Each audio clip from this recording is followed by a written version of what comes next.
Okay then, Helldivers, we are back and we have got a lot to go over today. As 10 minutes after yesterday's upload went up, we had a brand new major order, which is not only frustrating, but it's almost like they wait for us to upload. Nonetheless, we're going to give you guys a quick breakdown of that one, and if you already know what it is, don't worry, timestamp will take you past the MO down in the description, so you can skim past it.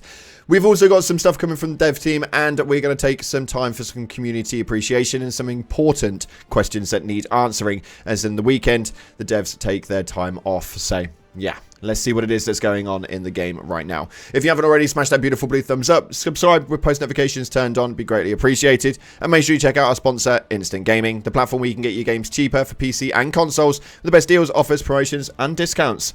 Click the link in the description, get your games a little bit cheaper today. But with that being said, we're also giving away some super credits. If you want to get involved with it, all you have to do is go down to the comment section and put a yellow love heart. We've already given some away, and we've got a few more to give. So, if you want to get involved, yellow love heart in the comment section. We'll announce it on one of the videos over the next couple of days. With that being said, let's see what's going on inside of the game right now, as this is an interesting one. Starting off, we're hitting the Galactic War table for an incoming message from Super Earth, which is our new major order briefing. And this one takes us over to the Gloom on the Thermite sector. It states that the brilliant scientists stationed around the Xenoentomology Center on Turing have reported a major finding, one with huge implications for the future of citizens' prosperity and managed democracy itself. Recent experimentation on Terminids using collected Gloom spores indicate that the Gloom-induced mutations may dramatically increase elements 710 yield in lab conditions. Some specimens yielded up to 10 times more E710 compared to the control group. The implications of this result are monumental, and the Gloom may represent a vast untapped source of new energy.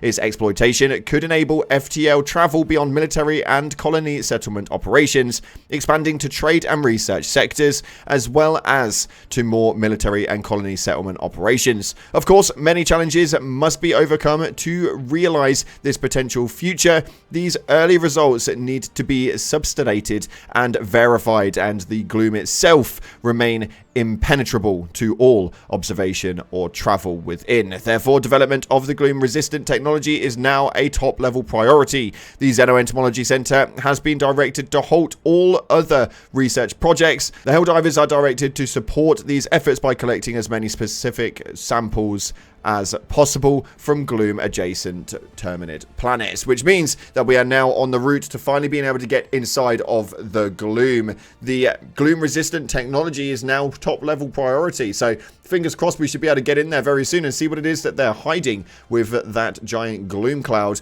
But it does seem that already the Terminids may be a little bit stronger. I don't know if that's just me or it's just where we were at with the stream yesterday, but it definitely feels like something is going on over there that it maybe shouldn't. Let me know in the comment section if you think that the Terminids feel a little bit stronger or a little bit like more induced than they have been usually, or if I just had a really, really bad day. Also, for those of you guys who are wondering, your store has now been updated for the next 2 days, and we have got the SC-37 Legionnaire and the SC-15 Drone Master.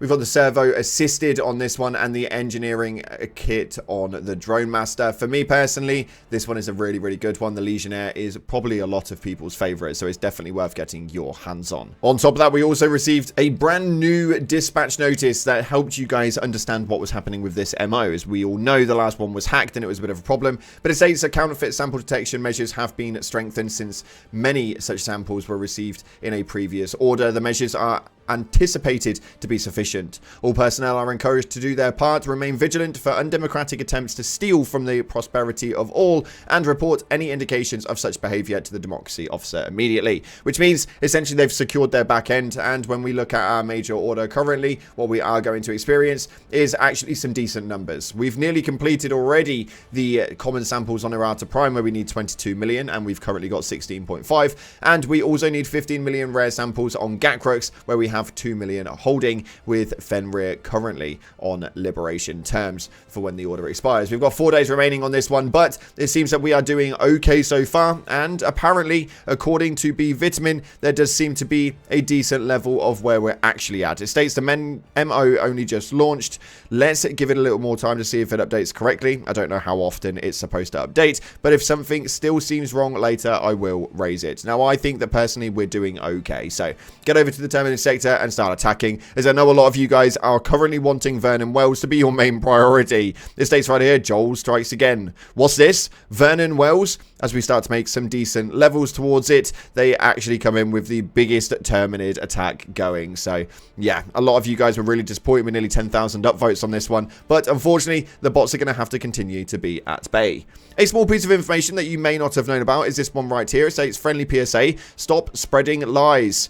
Though there is a visual animation of spikes deploying after holding or cooking the thermite grenade, it is not necessary to do so immediately. Throwing the thermite grenade will allow it to adhere to targets. So again, for those of you guys who were still cooking for no reason, you don't really need to. But getting some community appreciation and some cool conversations. This one right here states, first Liberty class cruiser spotted. Now obviously this was two super destroyers that had pretty much just merged into the same positioning, but what this does look like is something very cool.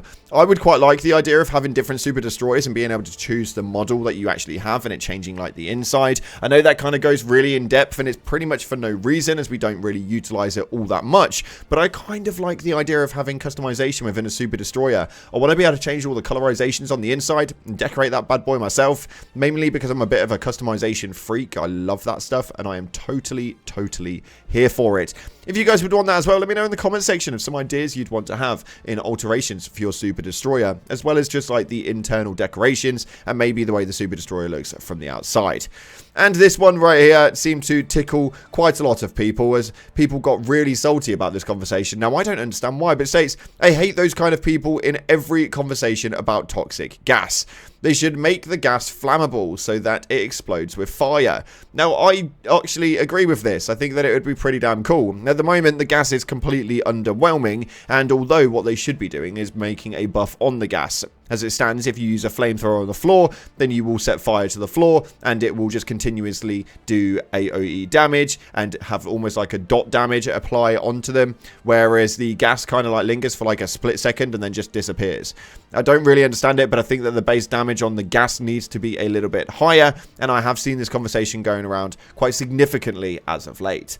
Let me know what changes you would make with regards to gas, and if you genuinely would want it to become flammable. I think it's logical, but that's just me. And moving on, we're going to get into your top comments before we finalize the video today. This first one right here states, I hope the urban environments get added to the other factions. As a bot diver, I picture shootouts in the streets and using buildings to avoid gunship patrols. Now, I would love to say that that's actually how that would work, although those buildings are more brittle than my bones in about 20 years. These things are going to be absolutely pointless. So as soon as a strider comes in or something of some size, they're going to be knocking down those buildings left, right, and center. You're not going to be hiding behind nothing. But yes, I do agree. I think the urban environments do need to be stretched across the Terminid and automaton sectors and be able to be something that is relatable to specific planet styles rather than just the Illuminate sectors.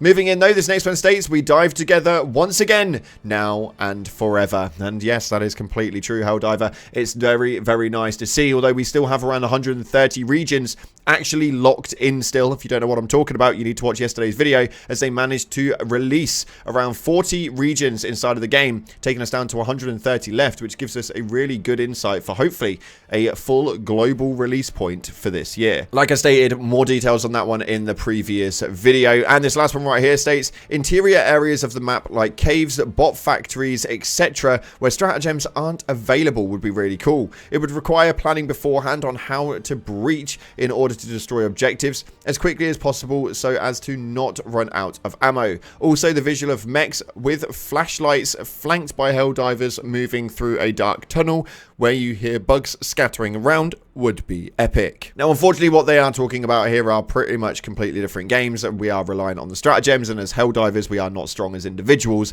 but as a unit, we are massively strong. I do like the idea of having the mechs in the entrance of like a dark cave where the Terminids are burrowed down and have sort of like a spore underground, and taking those mechs inside, being able to eradicate and then get back out would be actually pretty cool. I think that could be quite an intriguing factor and almost gives you that alien-esque feel. I'm here for it. I'm here for it. Let me know any more ideas you've got in the comment section below, and your top voted ones will go into the next video. With that being said, that's all we got time for today. Thanks again for watching, guys. Make sure you like, subscribe, appreciate your faces, and as always, I'll see you in the clouds.